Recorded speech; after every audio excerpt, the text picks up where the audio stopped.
বর্তমানে ফেসবুকে কিন্তু মনিটাইজেশনের কোনো শর্ত নাই। আপনারা যদি রেগুলার ফেসবুকে ভিডিও আপলোড করেন তাহলে কিন্তু খুব সহজেই সেখান থেকে মনিটাইজেশন পেতে পারেন। কিন্তু এই মনিটাইজেশন পাওয়ার জন্য আপনার একটা ফর্ম পূরণ করতে হবে এবং সেইটা পূরণ করার পর ফেসবুক যাচাই-বাছাই করে আপনাকে খুব দ্রুত কিন্তু মনিটাইজেশন দিয়ে দেবে।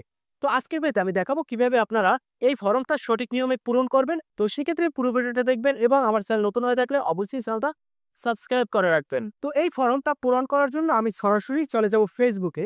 যদি আপনারা ফেসবুক পেজে কাজ করেন তাহলে আপনারা ফেসবুক পেজটা লগইন করে নিবেন, অথবা যদি আপনারা অ্যাকাউন্টে কাজ করেন তাহলে আপনার অ্যাকাউন্টটা তো লগইন করা থাকবেই। এখানে যে 3 ডট আছে এটার উপরে ক্লিক দেব এবং আমরা সরাসরি আমাদের প্রোফাইলে চলে যাব। এখানে 3 ডটের উপরে ক্লিক দিয়ে এখানে যে নিচে কপি লিংক আছে এইটার লিংকটা আমরা কপি করে নেব। মানে আপনার ফেসবুক আইডির অথবা পেজের লিংকটা দরকার হবে। তো আমি কপি করে নিলাম। এখানে আমি ব্যাক দিব এবং এই যে এই জায়গাটা চলে আসবো। তারপর এখানে যে ক্রিয়েটর সাপোর্টার আছে এটার উপরে ক্লিক দেব। ক্লিক দেওয়ার সাথে, সাথে এই যে পেজটা এই পেজটা নিয়ে আসবে। এখানে আমরা ক্লিক দেব মনিটাইজেশন এর উপর। তারপর এখান থেকে আমরা নিচে দেখুন লেখা আছে প্রোগ্রাম এলিজিবিলিটি। তো এটার উপরে ক্লিক দেব। ক্লিক দেওয়ার পর এখানে কিন্তু অনেক অপশন দিছে। তো আমরা যেহেতু কনটেন্ট মনিটাইজেশন এর জন্য ফর্ম পূরণ করব, সেইজন্য আমরা ক্লিক দেব ইন স্ট্রিম অ্যাড। নিচে যে দেখুন এইটা, তো এটার উপরে ক্লিক দেব। ক্লিক দেওয়ার সাথে, সাথে এখানে কিন্তু অনেক লেখা আসবে। এখান থেকে আমি সরাসরি নিচে চলে যাব। নিচে আসার পর এখানে দেখুন লেখা আছে ইন দিস ফর্ম। মানে এই যে ফর্মটা পূরণ করতে হবে এই ফর্মটা আমরা এখানে পাবো। তো আমি এখানে ক্লিক দেব ইন দিস ফর্ম। তো এটার উপর ক্লিক দেওয়ার সাথে, সাথে এই পেজে নিয়ে আসবে। দেখুন এখানে লেখাই আছে Facebook content monetisation beta interest form.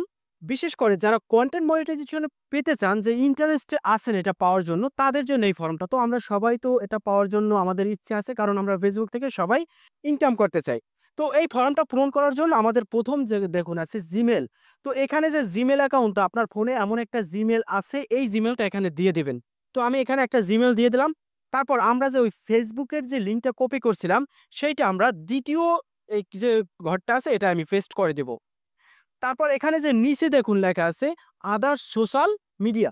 বিশেষ করে আপনাদের টিকটক, ইউটিউব, এই যে সকল সোশ্যাল মিডিয়া আছে, এই মিডিয়ার আপনার লিঙ্কটা কিন্তু দরকার হবে। আপনারা শুধুমাত্র এক জায়গায় যদি কাজ করেন তা কিন্তু না, আপনারা বিভিন্ন জায়গায় কাজ করেন। যদি আপনি টিকটকে কাজ করেন, আপনার টিকটক মোটামুটি ভালো লাইক, কমেন্ট, ভিউ আসে, তাহলে আপনার টিকটকের লিঙ্কটা দিয়ে দেবেন। যদি ইউটিউবে একই ভিডিও তৈরি করেন তাহলে আপনারা ইউটিউবের যে আপনার চ্যানেলটা সেটার লিঙ্কটা দিয়ে দেবেন। তো আমি বিশেষ করে আমার ইউটিউব চ্যানেলের যে লিঙ্কটা সেটা দিয়ে দেব। তো সেক্ষেত্রে আমি সরাসরি ইউটিউবে চলে যাব। এখানে আমার চ্যানেলটা লিখে সার্চ দেব। তারপর এখানে যে অ্যারো বাটনটা আছে এটার উপর ক্লিক দিয়ে নিচে যে লিঙ্কটা আছে এই লিঙ্কটা আমি কপি করে এখানে পেস্ট করে দেব। তারপর নিচে যে এই লেখাটি আছে লেট ডু দিস, তো এটার উপর ক্লিক দেব। ক্লিক দেওয়ার সাথে, সাথে এখানে কিন্তু লেখা আছে form submit successful. Thank you for your interest in Facebook content monetisation beta. মূলত আমাদের কন্টেন্ট মনিটাইজেশন বেটা এটা চালু করার জন্য আমাদের যে ফর্মটা সেটা 100% আমাদের পূরণ হয়ে গেছে। এখন এটা কিন্তু ফেসবুক যাচাই করবে। যাচাই করে যদি আমি এই কন্টেন্ট মনিটাইজেশন এর পাওয়ার জন্য উপযুক্ত থাকি, তাহলে আমাকে কন্টেন্ট মনিটাইজেশন দিয়ে দেবে। এই যে কন্টেন্ট মনিটাইজেশন এটা কিন্তু যাকে তাকেই দিয়ে দিচ্ছে। বর্তমানে কোনো রুলস নাই যে আপনার এটা করতে হবে, ওটা করতে হবে। শুধু কাজ রেগুলার আপনার পোস্ট দিতে হবে অথবা ভিডিও তৈরি করতে হবে। আর যাদের ইনস্ট্রিম অ্যাড এটা চালু আছে তারা তো এখানে এপ্লাই করার সাথে, সাথে 100% কিন্তু কন্টেন্ট মনিটাইজেশন এসে যাবে। তো আপনারা তো 100% পাবেন, আর যাদের নাই তারাও এভাবে আবেদনটা করে রাখেন। ভাগ্যে থাকলে আপনারা পেতে পারেন। তো আমি এখান থেকে ব্যাক দিয়ে হোমে চলে যাব। তো দেখুন এখানে যে এই মনিটাইজেশনের স্ট্যাটাস এটা কিন্তু অবশ্যই আমাদের গ্রিন রাখতে হবে। খুব দ্রুতই আপনারা কন্টেন্ট মনিটাইজেশন পাবেন। যদি পলিসি ইস্যু থাকে সেগুলো রিমুভ করার চেষ্টা করবেন। তো এ বিষয়ে যদি আপনাদের কোনো প্রশ্ন থাকে অবশ্যই প্রশ্নগুলো করবেন।